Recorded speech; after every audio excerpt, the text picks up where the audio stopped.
Bonjour. On va reprendre le déroulé de notre colloque sur les valeurs positives des terres urbaines. Cet après-midi, c'est la 4e session et c'est la 2e session qui constitue une suite de ce qu'on avait vu hier matin sur les questions des friches, les questions de la nature en ville, les questions de biodiversité, qui était, à mon sens, le sujet d'avenir de ces questions de valorisation des terres urbaines. Et on aura des exemples très intéressants qui ont été sélectionnés minutieusement par le comité d'organisation, dont un, et on va commencer par celui-là, c'est la ville de Liège. Et les échanges que j'ai eus avec Joël Privot étaient nombreux parce que je suis passé par un ami proche à Liège qui est un collègue de Joël. Et je lui ai posé ma question et il m'a dit, écoute, je devais te présenter la personne qui va te raconter la belle histoire de la transformation de Liège. Alors, cette transformation est en cours. D'ailleurs, je ne dirais pas en cours, mais en projet. Et du coup, Joël va nous présenter justement cette volonté de transformation et surtout le jeu d'acteurs qui entoure cette transformation. Et je lui passe la parole tout de suite, à savoir que Joël est professeur et consultant. Professeur à l'Université de Liège. Le département, c'est un département qu'on aime beaucoup parce qu'il est proche de la démarche de l'École des ingénieurs de la ville de Paris. C'est un mélange d'architecture, d'urbanisme, d'environnement et de génie civil. Alors tout ça au même endroit, ça me passionne et les collègues qui travaillent là-bas sont passionnants aussi. Joël, à toi la parole. Merci Youssef.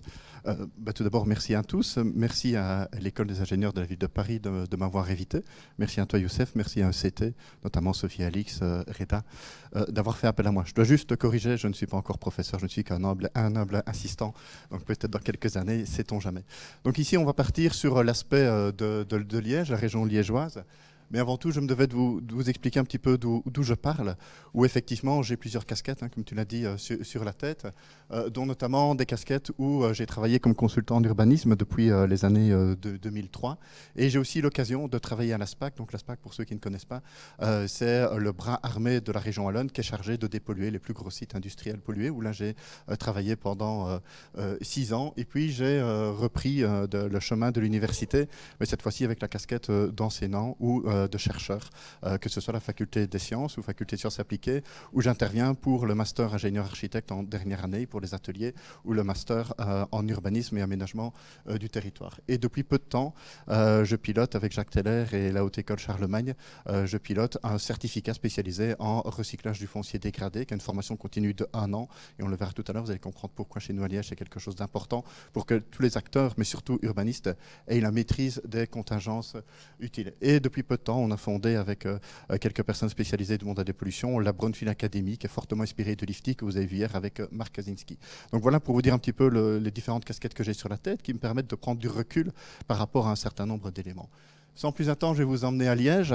Alors, Liège et la France, il y a un lien d'attache, il y a vraiment une fraternité, une amitié entre nous, puisque, si vous ne le saviez pas, Liège a fait partie de la France jusqu'en 1815. On avait le département de l'Ourthe qui était rattaché à la France. Et dans quelques jours, je vous invite vraiment à venir faire la fête nationale française à Liège, qui est la seule ville belge qui fait la fête nationale française et qui ne fait pas la fête nationale belge. Donc, pour vous dire le lien et l'attache que l'on a ici avec vous. Ceci dit, pour venir sur le contexte dans lequel on est, ceci c'est une des parties de Liège. Je ne vais pas parler que de Liège, mais plutôt de la métropole liégeoise, donc c'est-à-dire les différentes communes à côté, qui sont Flémal, Serein, Herstal et ainsi de suite, et Liège. Et ici on a une vue de Serein avec Liège au fond, où on peut se poser la question de ce que c'est ce territoire qui est une sorte de ville-usine, de machine-outil, enfin, quelque chose de très imbriqué, intriqué, où on a effectivement de l'industrie qui est intriquée dans de l'habitat, ce qui n'est pas sans poser problème, et il importe de pouvoir comprendre pourquoi est-ce qu'on en est arrivé là. Effectivement, ce qui fait que l'on est arrivé à ce genre de situation-là, c'est que le territoire belge a été un territoire béni des dieux. On a eu effectivement la chance d'être sur un filon charbonnier européen, vous avez pareil en France, on a la Ruhr, et directement dans l'Angleterre. Et la concomitance de ce filon charbonnier qu'on a pu exploiter, qui a vraiment été notre pétrole à l'époque, il y a un siècle ou deux, a été renforcée par effectivement la présence de deux ingénieurs qui étaient la famille Cockerill, qui sont venus d'Angleterre et qui ont apporté justement tout le savoir-faire de l'ingénierie pour mettre au point toute une série de machines. Et tout cela a permis effectivement à la Belgique d'être pendant quelques temps la deuxième puissance industrielle européenne, juste après l'Angleterre, il y a 2 siècles d'ici.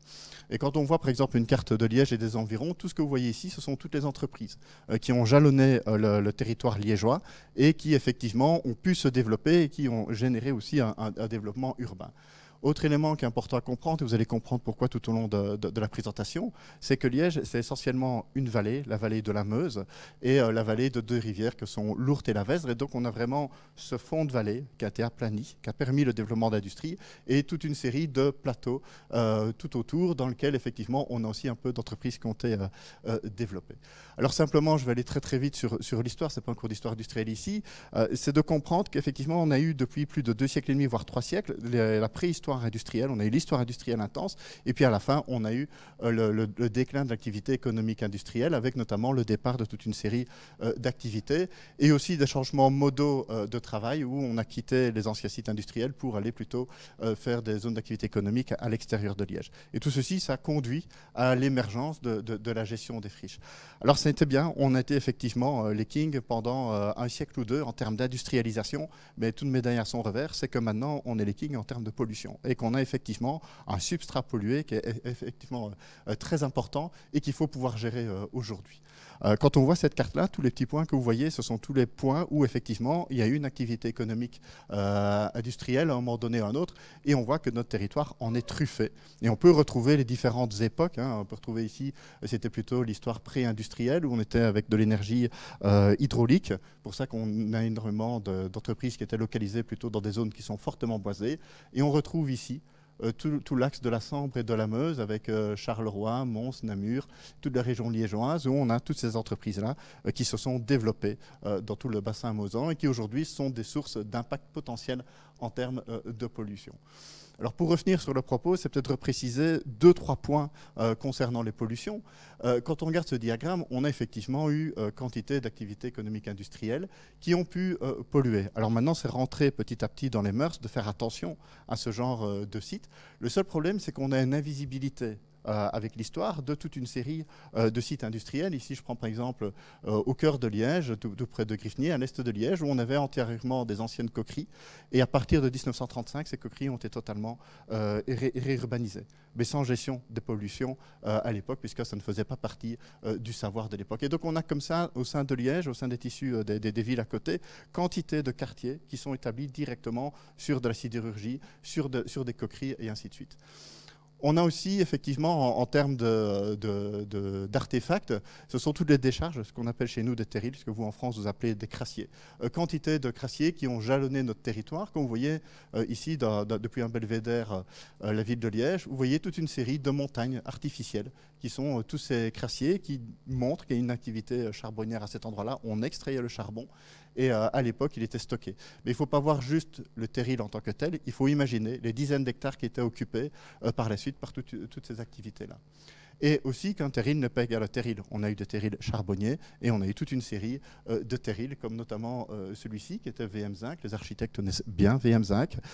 C'était des terrils qui étaient plutôt pollués en métaux lourds, des rebuts de l'industrie métallurgique, qui aujourd'hui forment de superbes collines vertes, mais le substrat pollué est toujours bel et bien présent. Et alors, toujours pour vous expliquer la difficulté de retrouver tout ce territoire-ci, on avait des hauts fourneaux, on va en revenir à plusieurs reprises, et on a effectivement des belles collines vertes, mais il ne faut pas se leurrer, c'est que toutes ces collines vertes, on est venu aussi rajouter en surplus toute une série de couches complémentaires de terrils, de crassiers qui venaient directement depuis les hauts fourneaux et qui étaient jetés sans aucun souci, hein, avec un pan incliné à ces endroits-là. Et aujourd'hui, effectivement, quand on regarde le territoire liégeois, on doit être capable de le regarder avec ces yeux-là et de se dire, bah, tiens, quelles sont les couches qu'on a rajoutées au cours des siècles, au cours des décennies sur le terril. Autre élément qui est fortement préoccupant pour nous, c'est toute la problématique Remblai. Et ça vaut pour toute la région wallonne. Il faut savoir qu'on avait des villes comme Liège qui étaient baignées par toute une série de cours d'eau, que ce soit la Meuse, l'Ourthe. On avait des cités, je ne vais pas dire lacustres, on n'est pas à Venise, on n'est pas à Bruges, mais on avait quantité de méandres. Et que pour pouvoir développer justement l'activité industrielle, on a vu, à un moment donné, on a été amené à remblayer. C'est clair que quand on regarde les rives ici, on avait la rive qui venait naturellement dans le cours d'eau, qui venait mourir là-dedans. Et aujourd'hui, on a ça. On a des murs de soutènement de 4-5 mètres. Ça signifie que simplement tout ceci a été remblayé. Et à l'époque, on pratiquait l'économie circulaire, même si on ne le disait pas. Il ne faut pas aller très loin. Les remblais charbonniers, les remblais de scories, tout ce qui sortait de l'industrie, des industries locales était directement valorisé en remblais dans les vallées. Et effectivement, pour plusieurs raisons. Une fois pour mettre à l'abri des inondations et d'autre part pour resserrer la Meuse, pour permettre justement la navigabilité de la Meuse et qu'on puisse avoir un tirant d'eau suffisant. C'est aussi tous les cours d'eau qui ont été remblayés, avec chaque fois la même problématique, c'est de se poser avec quoi est-ce que tout ceci a été bien remblayé. On est dans une vallée sidérurgique, on est dans une vallée charbonnière, on peut très vite se douter de ce qu'il en est, et avec même parfois des grandes plaques de remblai qui sont arrivées comme cela. Ici, c'est le fameux site de Chartin, on est sur plus de 100 hectares de terrain qui ont été regagnés en fait sur l'eau. On avait des marécages avant, on avait la Meuse qui faisait des bras, et le début du canal Albert, tout cela a été transformé, et quand on regarde les terres qui ont été utilisées, c'est 3 terrils qui ont servi justement à régaler ce site-là. À nouveau, avec toujours la même inquiétude que l'on peut avoir par rapport à l'origine des terres qui ont été utilisées pour ce genre de site-là. Et que comme ce n'est pas suffisant, cette problématique-là, on a aussi l'autre problématique, c'est qu'on avait une densité ferroviaire hyper importante en Belgique, pour toute une série de raisons, je ne vais pas revenir là-dessus. Mais donc on avait à la fois des chemins de fer classiques, chemins de fer marchandises, chemins de fer pour les personnes, et aussi toute une série de chemins de fer vicinaux qui étaient l'ancêtre des bus. Et pour pouvoir justement les faire rouler, il fallait une assiette ferroviaire relativement plane. Et donc on a à nouveau tartiné tout le territoire avec des remblais pour maintenir cette assiette relativement plane. Ce qui fait qu'en plein milieu des villes, vous avez aussi toute cette problématique d'avoir des remblais potentiellement contaminés qui se promènent un peu partout à gauche à droite. Quand vous voyez cette couche-ci, c'est ce que l'on voit. On a la coupe géologique ici, montre qu'effectivement, on a rajouté le remblai. Parfois c'est 1 mètre, parfois c'est 2, 3, 4, 5, parfois 12 mètres, ça dépend des endroits, mais de remblais sur lesquels on n'a pas nécessairement d'informations. Et chose qui est assez intéressante, c'est que l'expérience qu'on en a, c'est que parfois les remblais sont plus pollués que les activités industrielles qui sont venues dessus. Donc il faut chaque fois avoir effectivement ce décodage. On doit travailler sur l'activité industrielle, comprendre la pollution qu'elle aura pu générer, mais en même temps comprendre les remblais, comment est-ce qu'ils ont pu disséminer la pollution. Et dernier élément, je vais aller très vite là-dessus, c'est toute la problématique de retombées éoliennes des activités, où effectivement dans la vallée de la Vesdre, on a une vallée qui est juste à côté de la Meuse, qui va déboucher dans l'Ourthe et puis dans la Meuse, vallée très verte, et puis vous arrivez sur des montagnes pelées. Ça simplement, on a des pelouses calaminaires qui ont été générées par les rejets de fumée de toutes les entreprises qui ont pollué en métaux lourds et qui ont modifié clairement le sol et le paysage pour avoir des pelouses calaminaires qui maintenant sont classées Natura 2000, mais qui effectivement témoignent d'une pollution. Donc tout ceci pour vous dire que le territoire liégeois, la région liégeoise, mais c'est pareil du côté de Charleroi, c'est pareil dans tout cet axe industriel de la Sambre et de la Meuse, la pollution, on en mange et on va devoir la traiter, mais de différentes manières, et ça va être ça le propos du projet. Alors pour le moment, on a des territoires en reconversion. C'est clair que depuis le déclin de l'industrie, qui s'est fortement marqué ces 30 dernières années, avec le départ des sidérurgistes notamment, il y a toute une série de velléités de pouvoir faire des master plans pour reconvertir. Et ce que l'on voit ici, c'est que ce sont plutôt des master plans partiels sur certaines parties du territoire. Le premier que l'on voit ici, c'est Serein, et puis après on a eu Flémal, une autre commune d'Erstal, et puis on a les gros master plans qu'on va voir. Serein, c'était ça. Ce que je vous disais tout à l'heure, c'était une ville-usine ou une usine-ville. On ne sait pas trop bien, c'était tellement intriqué. Les gens, quand ils ouvraient leurs fenêtres, ils avaient des canalisations de hauts fourneaux qui passaient juste devant chez eux. Il fallait le voir. Maintenant, ça ne se voit plus. C'est perdu, cette histoire-là, parce que ça a été fortement retravaillé. Mais il fallait bien comprendre qu'effectivement, pendant 2 siècles, il y a eu cette intrication. Aujourd'hui, on ne tolérait plus, mais à l'époque, ça a grandi. Des hauts fourneaux, de la sidérurgie, des coqueries. Tout cela était mêlé au milieu de la population. Et avec effectivement un master plan qui a été fait notamment par Reichen et Robert, par le bureau d'études local Pluris. Ça a été vraiment le premier déclic dans la vallée sidérurgique liégeoise, 2003, 2005 pour atterrir le master plan, de travailler sur une portion de territoire et voir comment est-ce qu'effectivement on pouvait essaimer, via la création d'un boulevard urbain, essaimer un renouveau au sein de cette vallée. Alors bon, je ne vais pas m'étaler là-dessus, puisque c'est un projet qui est souvent vu au MIPIM, où on voit effectivement des évolutions d'anciennes industries qui ont été retransformées en boulevard urbain et toute une série de nouveaux bâtiments, de nouvelles fonctions qui reviennent au sein de Seraing. Fort de ce succès-là, parce que l'avantage de ce genre de master plan, c'est aussi pour des décideurs de pouvoir actionner tous les plans de financement, qu'ils soient FEDER, qu'ils soient plan Marchal chez nous en Wallonie, de pouvoir les actionner. Et fort de ce succès, on a une autre commune qui a commencé, c'était la commune de Flémal. Pour vous donner l'ampleur de ce genre de territoire-là, on a reporté, le bureau Pluris avait reporté le périmètre sur le cœur de Liège. Donc grosso modo, on pourrait se dire, si on voulait, on peut doubler ou tripler la population liégeoise si on faisait que de l'habitat avec la même densité sur l'ensemble des friches que l'on a en région liégeoise. Ceci pour vous montrer l'ampleur, et là ce n'était pas la sidérurgie d'Arcelor, c'était plutôt Duferco, les sites de Duferco sur lesquels effectivement un master plan a aussi eu lieu là-dedans. Pareillement, on va aller un peu plus loin, on va aller sur Herstal, à cette zone-ci, où là on a travaillé aussi, c'était le bureau Pluris qui a aussi travaillé sur des portions de territoire pour reconvertir notamment des zones portuaires, reconvertir quelques centralités et voir comment on pouvait retravailler le lien de la ville avec l'eau. Je ne vais pas rentrer non plus dans les détails. Et dernier haut de master plan important, qui était celui mené par Paola Vigano sur les ASEC à Herstal, aussi un autre tronçon, une autre partie de territoire fortement industrialisée. Les ASEC, si vous connaissez les lessiveuses, les transistors et autres. Ça se faisait à Herstal et tout ceci va être prochainement redéveloppé pour devenir d'autres éléments. Tout ce que je vous montre ici, ce sont des master plans qui sont en cours de route. Il n'y en a aucun qui aboutit parce que les échéances sont prévues pour être sur du 20 ans, 30 ans pour terminer ce genre de reconversion. Avec aussi la volonté, comme on est sur du long terme, d'avoir des documents qui, pour nous, en tant qu'urbanistes, n'ont pas de valeur légale en tant que telle. Ils ont des valeurs indicatives. Pourquoi ? Parce qu'on sait que sur 20 ans ou 30 ans, il va se passer tellement de choses qu'il faut pouvoir garder une certaine souplesse dans les typologies d'aménagement que l'on peut envisager. Et alors, le dernier gros morceau qui, pour le moment, défraye plus l'actualité, c'est la reconversion des sites d'Arcelor, puisqu'on parle de plus de 200 hectares à pouvoir réhabiliter. Le fameux site de Chertin, dont je vous ai parlé tout à l'heure, et 3 sites en intérieur de Seraing, qui sont les Hauts-Fourneaux, une coquerie et un ancien site de Hauts-Fourneaux. Avec des quantités assez importantes en termes d'hectares, je vous disais plus de 200 hectares au total, on a des plaques comme ça de 180 hectares. Ce genre de sites-là, ils en sont à leur 3e étude de reprogrammation, de réflexion. C'est excessivement lourd. Des études qui ont commencé déjà en 2005, 2007, réactualisées en 2016, notamment avec le bureau Pluris et encore avec d'autres, pour voir ce qu'il allait en être. Voilà la plaque dont je vous parlais, 180 hectares ici, à voir comment reconvertir des sites excessivement bien connectés, que ce soit voies ferrées, voies d'eau et autoroutes, des sites de coqueries qui se trouvent en intérieur de Seraing, avec possibilité aussi de connexion de voies d'eau, de voies ferrées et d'autoroutes à proximité, et l'autre site des Hauts-Fourneaux, avec à nouveau toute une série de connexions assez importantes. Avec effectivement cette volonté de pouvoir reconvertir le territoire pour aller rechercher de nouveaux territoires industriels et arrêter d'exporter les industries à l'extérieur du territoire.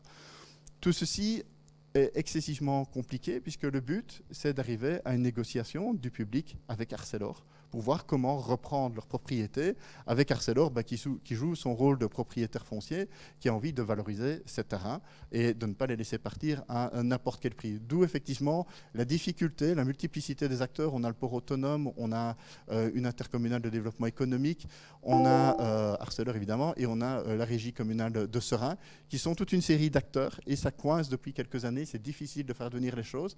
Et là, on a directement le ministre qui a pris ça, le ministre de l'aménagement du territoire, qui a pris ça sous sa coupe, via un autre organisme, un organisme de développement économique qui s'appelle la SOGEPA, et qui a décidé de relancer un master plan global sur l'ensemble de ces sites-là. Et à nouveau, la logique, c'est de pouvoir négocier avec Arcelor la valeur résiduelle des terrains. Parce qu'en fonction de ce qu'on pourra y faire, le terrain va avoir une valeur qui va pouvoir être définie. Et tout l'enjeu, et qui est très compliqué, c'est le consortium Terre qui a remporté ça avec Baumans de Fait et toute une série d'autres bureaux d'études. Toute la difficulté, c'est de voir à la fois comment est-ce qu'on fait un projet, un master plan pour permettre une négociation financière, mais qui sont en même temps autant de germes pour l'avenir de la région liégeoise. Parce que vous l'avez vu, on a pour le moment des patchworks, on a toute une série de pièces de puzzle, mais on n'a pas une vision globale, on n'a pas une articulation globale au niveau de la vallée.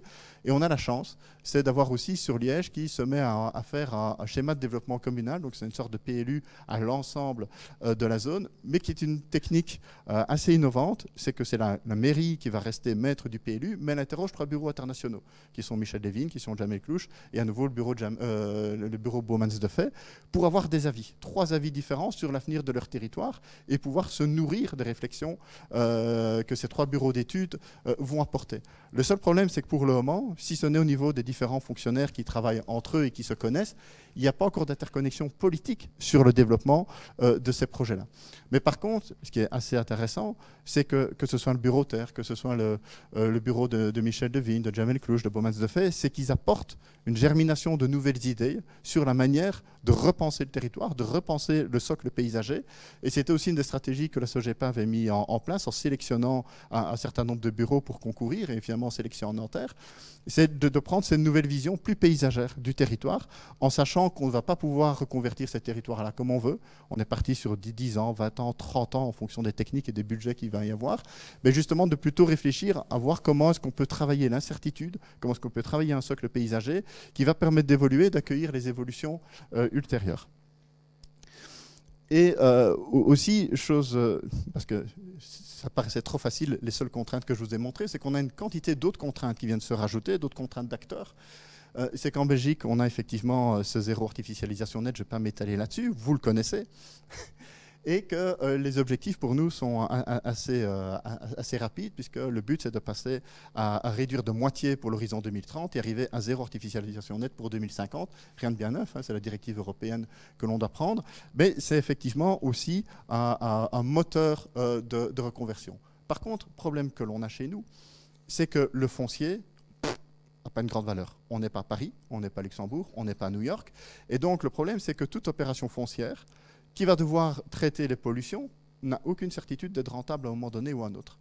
Et ce qui fait qu'on se trouve vraiment sur ce genre de projet-ci où on va avoir du foncier, où le public va devoir passer pour soutenir les opérations, que ce soit avec des PPP, que ce soit avec toute une série d'autres choses. Mais en tout cas, les projets privés, ça fait longtemps qu'ils sont déjà faits. Là où les coûts étaient faibles et le retour sur investissement était garanti, c'est bon. On est vraiment plutôt sur cette gamme de projets. Pourquoi? Parce que le coût de sortie de l'immobilier est très faible.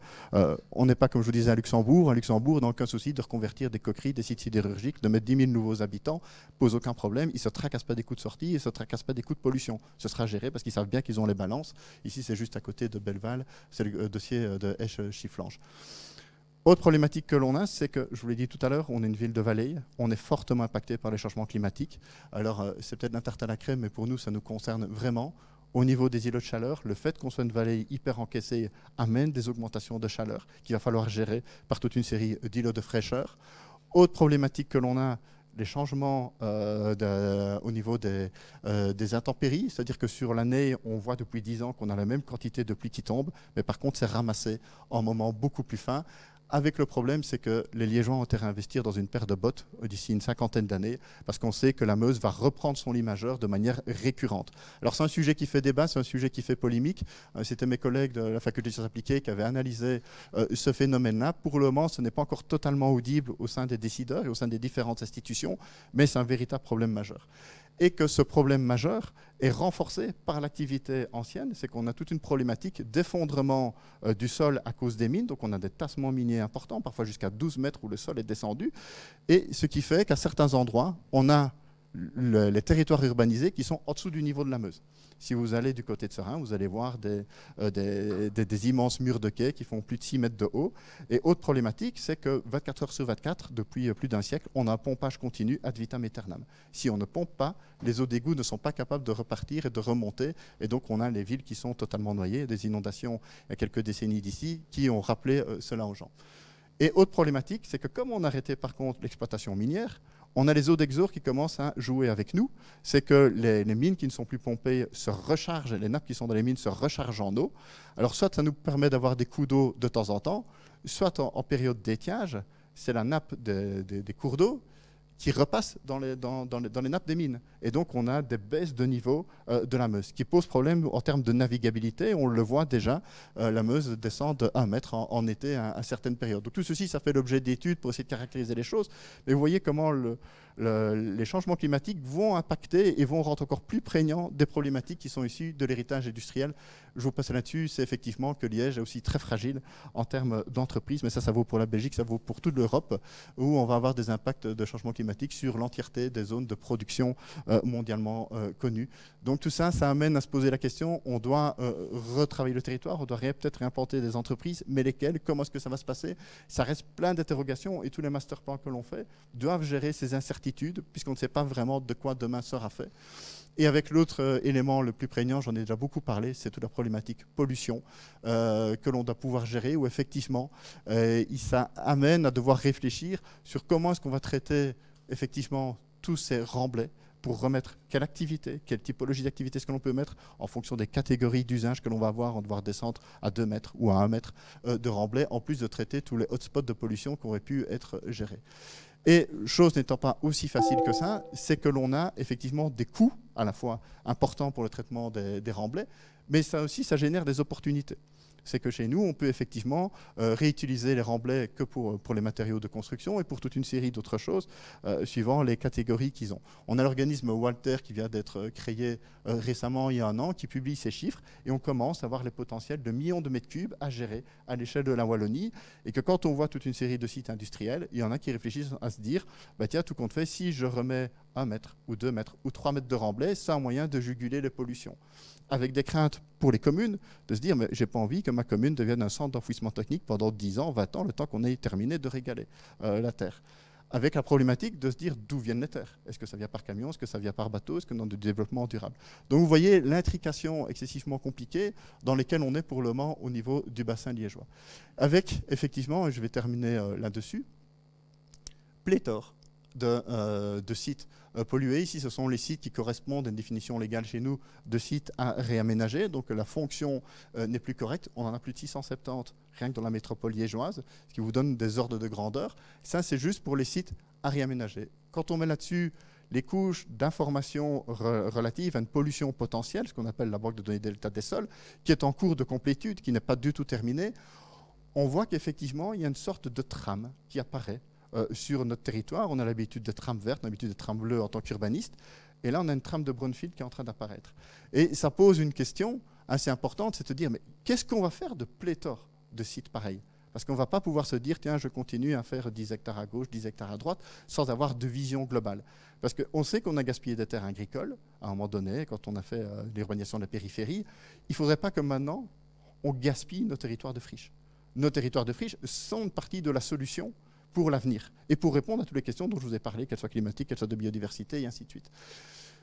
On sait qu'on va les avoir, ces problèmes-là. Et l'idée, c'est de voir comment est-ce qu'on peut retravailler le développement durable. Et il y a une réflexion qui était menée par l'Institut de Stockholm que je trouve assez intéressante, qui recatégorisait différemment les cibles de développement durable, et notamment sur celle de la biosphère, qui pour moi me semble le socle le plus important sur lequel il faut commencer à retravailler, en tout cas dans la région liégeoise, pareil dans les autres régions industrielles.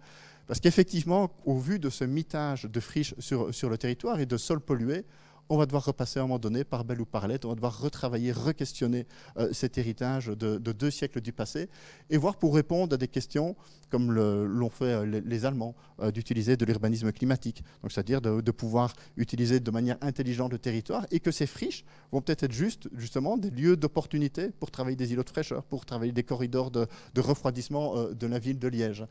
Effectivement, c'est aussi peut-être des endroits de biodiversité à relancer, parce qu'effectivement, tout le monde connaît les 60% de biodiversité qui chutent depuis quelques dizaines d'années.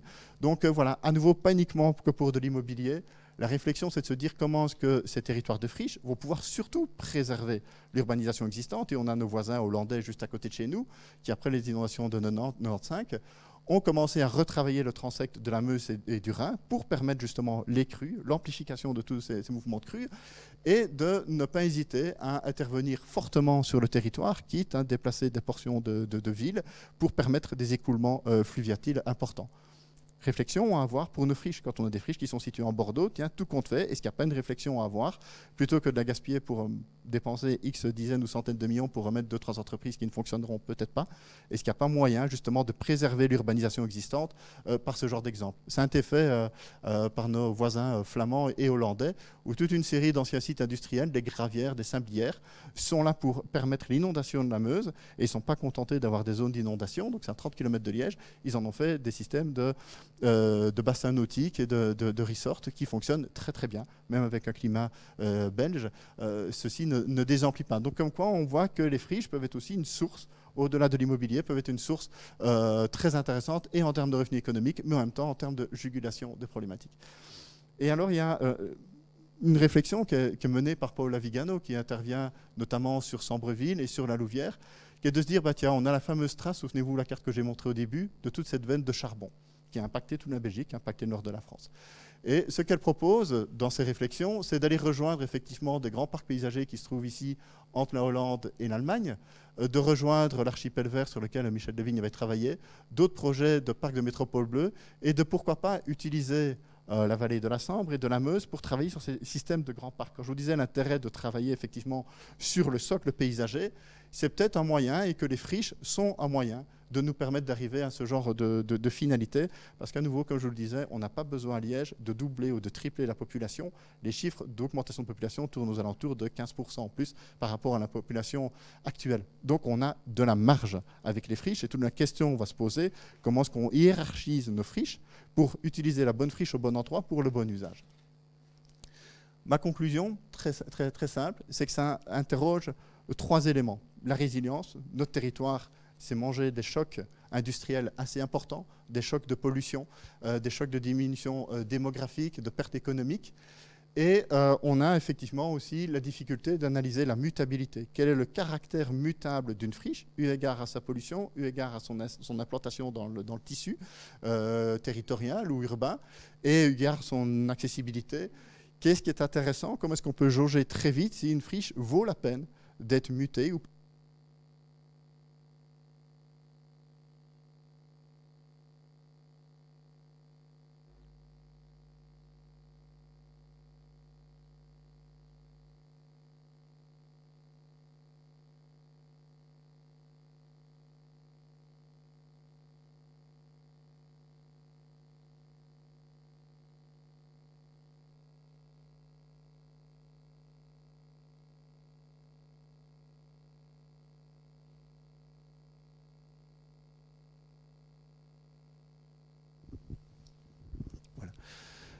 Ma conclusion, elle est celle-ci. Ah oui, effectivement.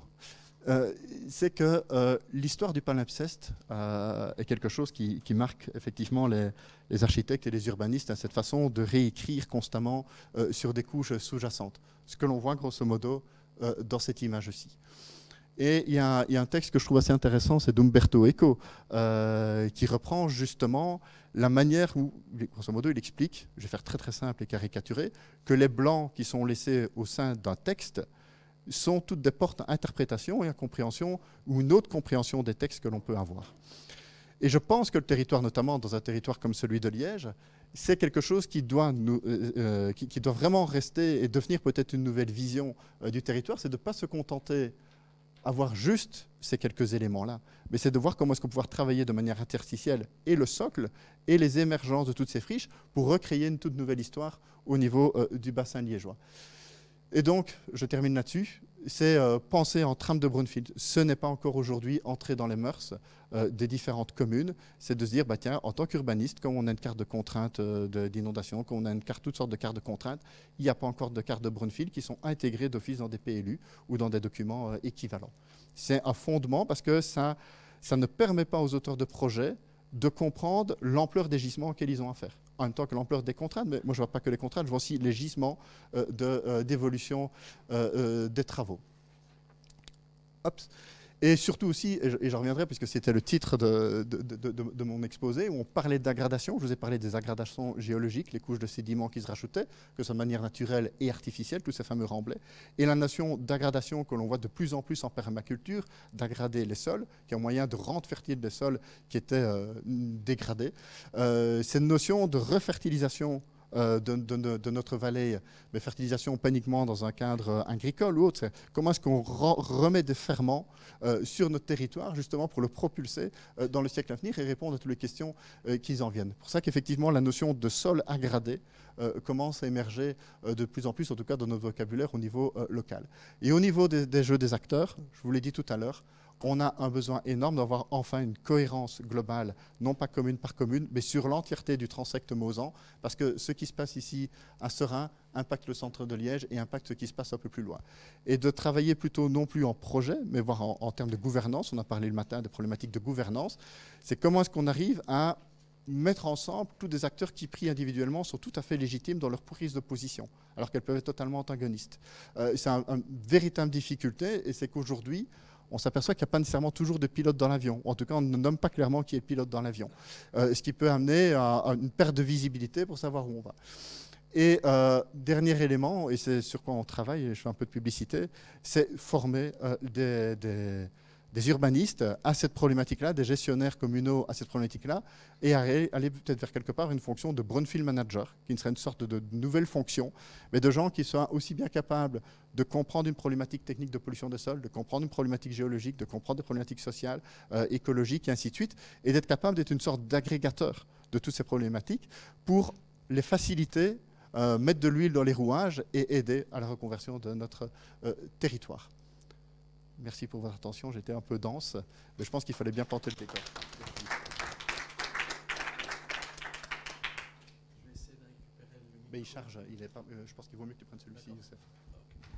Merci Joël. Alors la première question qui est arrivée sur le réseau, c'est de dire est-ce que les questions de phytorémédiation, les questions du paysage sont prises en compte dans les politiques proposées. La réponse elle est oui. Alors je ne vais pas te poser la question. Par contre, j'ai une question que tu as présentée rapidement, qui est justement les questions d'acteurs. On a l'impression qu'il y a à millefeuille à la française, des acteurs qui sont impliqués et chacun a une vision différente des choses. Et à un moment donné, tu parlais de la médiation qu'il faut mettre en place ou de conférences de consensus. Ça va marcher? Tu crois que ça va... parce qu'aujourd'hui, on est à ce stade, j'ai l'impression. Plusieurs grands noms du paysage, de l'urbanisme, les agences francophones multiples et variées sont impliquées. Mais qui va décider? J'aurai une deuxième question après, mais sinon, Reda va poser aussi une question. Oui, alors les questions sont tout à fait justes. Alors pour la première, pour la phyto, effectivement, ce sont des techniques qui sont envisagées, mais là, avec la difficulté que l'on a chez nous, c'est qu'on est sur des pollutions très profondes. Et que la phyto, ça ne dépollue jamais qu'au niveau du système racinaire. Donc si on descend 50 cm à 1 mètre, on ne sait pas aller chercher nécessairement les pollutions qui sont très profondes. Et en même temps, ça ne touche pas tous les types de pollution. Donc oui, ça fait partie des réflexions. Il y a une réflexion qui est menée et à laquelle notamment participe l'Université de Liège depuis quelques temps, qui est le projet Verdir, qui est d'utiliser par contre, et ça c'est intéressant, c'est les polluants comme stimulants des plantes. Notamment pour l'industrie pharmaceutique, on s'est aperçu que des plantes stressées produisaient plus de polyol qui après pouvaient être traitées et rentrer dans une série de cosmétiques ou autres. Et donc pour la phyto, il y a ensuite une série de travaux, de recherche, d'expérimentation, mais à nouveau, il faut se dire qu'on n'est que très superficiel. Pour le jeu des acteurs, effectivement, chaque acteur a son propre agenda. Et c'est ça la difficulté. Et on l'a vu, on a des acteurs qui sont au niveau communal, d'autres intercommunal, et puis d'autres au niveau régional. Je pense que tôt ou tard, ils vont devoir faire avec. Ce qui se passe, c'est qu'au niveau, et c'est ça l'avantage, c'est que comme tous les urbanistes connaissent, en tout cas ils sont sortis plus ou moins des mêmes sérails, ils communiquent entre eux, ils discutent entre eux, ils sont invités chaque fois aux ateliers les uns des autres. C'est pareil pour les politiques, mais il n'y a pas encore cette vision globale où tout le monde va se dire à un moment donné, tiens, mettons-nous tous autour de la table et avançons. Alors s'il y a des projets, je ne vous en ai pas parlé, de schémas de développement de l'agglomération liégeoise, ça existe où tous les bourgmestres, enfin tous les maires se sont mis tous ensemble. Il y a ce genre de grande métavision territoriale et d'intercommunalité. Le problème, c'est que sur l'aspect pollution et renouveau des friches, il n'y a pas encore cette prise en considération. Et on le voit bien avec le projet de l'agence Terre, où c'est la SOGEPA, donc le bras armé économique de la région wallonne qui le pilote. La volonté initiale qui nous est dite par le cabinet du ministre qui le gère, c'est avant tout pouvoir négocier avec Arcelor.